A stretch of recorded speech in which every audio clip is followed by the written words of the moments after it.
Hello, this is Tanya, and we're doing Bible study today, and we're on the fifth lesson of our series called "Let the Older Women Teach the Younger Women," and we're on the second part of powerful women of the Bible and what we can learn from them.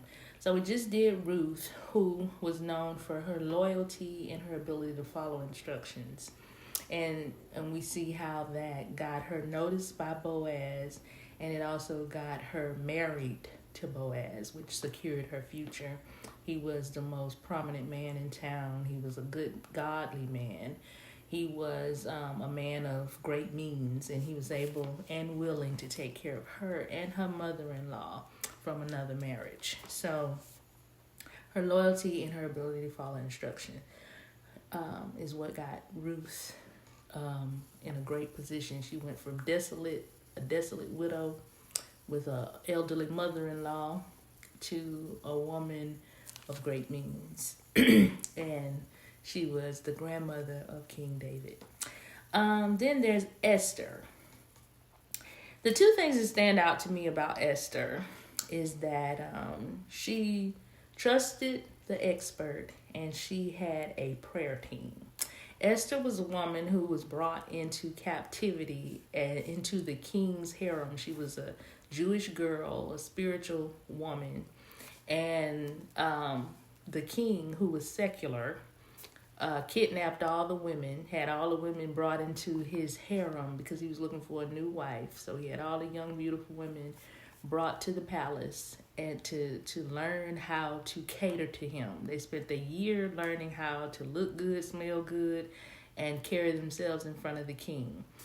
All in hopes that they become his queen, and if not the queen, they'd be a concubine. So could you imagine your future decided for you? You're a young, beautiful woman, and you get kidnapped by the king, government officials, brought into a harem, meaning you one of the you this man, the man of power, the president, the highest power in the land. He wants to make you part of his harem, and your job is to cater to him and come to his beck and call whenever he wants you. And you have to be trained in their customs of what he likes, and everything you've learned about Christianity is no longer, at the forefront of this environment you're in. So that's what happened to Esther. And for a Christian woman, for a secular woman, that might be fun, rich, wealthy palace, you're there, you get catered to. They teach you how to do your hair, your makeup, and look good and smell good, and you just hang out with a bunch of other women. And once you learn the ropes, you just wait on the king to call you, and he calls whoever he want to be with for the night. Some women, that would be the life. And he had so many, sometimes he probably wouldn't call on you for a long time, and if you did really like him, sometimes he would call on you. But to a Jewish woman, a virgin, a woman of virtue, that might seem so demeaning. But this happened to Esther for a reason, because her being in that particular position put her in a place to save her people when the time came. So how did she get in that position? She trusted the expert. She went into this foreign land. They had a eunuch, which is basically like a gay guy, who was training them. And think about America's Top Model and them two gay guys who used to teach the girls how to walk and talk and all of that.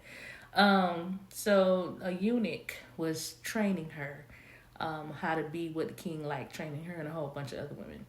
And on the day when they were supposed to finally meet the king, because they had been in training for a year before they could even come in his presence, and even when they did, they had to come humbly with their heads down, and he had to stretch out his scepter to accept them and approve of them. That was the custom.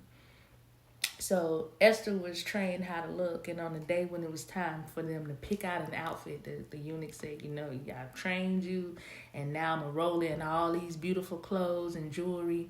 Pick out whatever you want to wear, because you're going to meet the king today. You get to choose your outfit.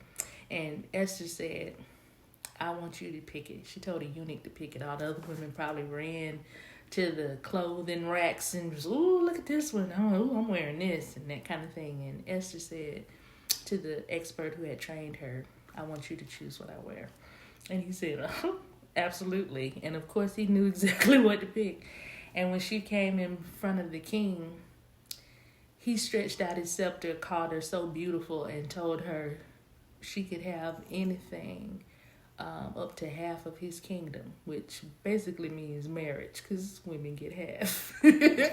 But anyway, he chose her to be the queen. Her beauty impressed him.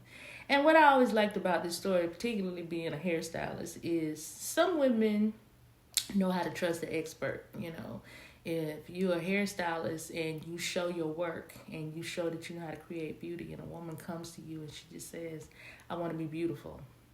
Whatever you think, however you want to see me, you know, you look at me and you determine what you think will look good on me. Just make me beautiful. If you do that to the right kind of expert, you'll get great results.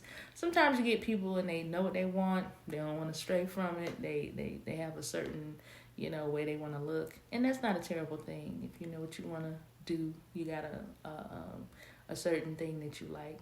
That's fine. But what's interesting about trusting the expert is you get to see how other people want to see you. You get to see what other people want to see when they see you. So that's what I believe Esther trusted. She's like, you know, I know how I like to look, but if it were left up to me, I'm a Jewish girl. I wouldn't be wearing all this makeup, or I'm not this flashy, but this is your world, and I'm trying to, you know, fit into this world. I understand that what I'm doing here is not really what I'm thinking in my mind, so you show me what he might like. And she did that, and it worked. She became the queen, and at a certain period, this evil man wanted to kill all the Jewish people, which were her people. The king was indifferent about it. He loved Esther, but he didn't care about the people. And if his right-hand man, who was evil, made up a reason why he wanted to kill a lot of Jews, the king didn't care. But Esther cared because they were her people, so she went to the king to try to stop it. And because he liked her so much, when she told him what she needed, he was willing to do it, but it was too late, you know. It was too late to call back the order that the evil man, who was the king's right-hand man, had sent out. So, although Esther had the power through her beauty to influence her king husband over his right-hand man, it was too late. So the next thing she had was a powerful prayer team. So she won what she needed in the worldly realm, because, you know, beauty is flesh. God gives us beauty, but beauty is flesh. And we can be beautiful on the outside, and worldly people will appreciate us. But what we are spiritually is what matters to God. So Rachel had both sides, and that's what she shows in this story, that she mastered what was going on in this world, because we live in this world like us today. We live in this world, but we're not of this world. Esther was in that world, but she wasn't of that world. But she learned how to master that world, but she was still a spiritual woman. So when her beauty couldn't get her what she needed, which was to save the Jewish people from being killed after this man sent out an order to kill them, she had to use her spirit life. That's why it's important to have both. It's important to take care of yourself, look good, be well groomed, all of that kind of stuff. Beauty has its place in this world we're living in. But you got to be more than just a pretty face. You got to have something powerful supporting you, and Esther did. So she got her prayer team, and that's what this is about. She had a prayer team. She called up all her maid servants. She had taught them how to pray. And she prayed. Even though she was in this secular world, she didn't forget her Jewish upbringing, and she knew how to connect with God. She knew how to fast. She knew how to pray. She knew how to do spiritual things. And when the time came, that's what she did. And they prayed, and they saved the people. So that's what Esther did. She trusted the expert, and she had a powerful prayer team. And if you do that, if you figure out how to navigate through this world we're living in. You know, master whatever it is you need to master in this world, to function in this world, to get your bills paid, to live this life in peace and in as stress-free as possible, while still remembering your spiritual side, your connection to God, your ability to reach God with prayers when you need them, your ability to touch and agree with other believers, because the Bible says one can chase 1,000, two can chase 10,000. It's talking about 1,000 tormenting demons. Your prayers alone can chase 1,000 tormenting demons, but two people praying can chase 10,000. It goes up 10%, just by adding one more person.